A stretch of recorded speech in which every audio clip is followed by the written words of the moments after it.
The matter will now be further remanded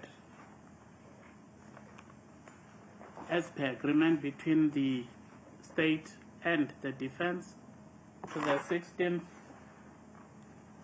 of January 2026, court 6, 8:30 in the morning.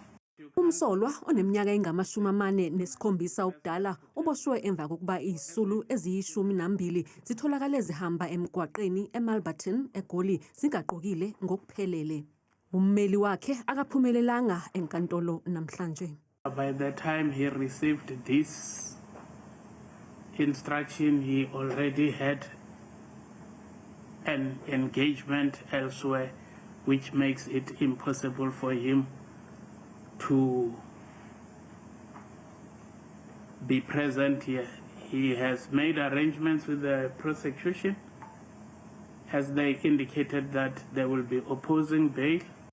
Khathi evele enkantolo, umsolwa utshele inkantolo ukuthi azikho ezinye izilimi azaziyo ngaphandle kolwakubo lwesi-Amharic yize esehlale kuleli iminyaka engama-21.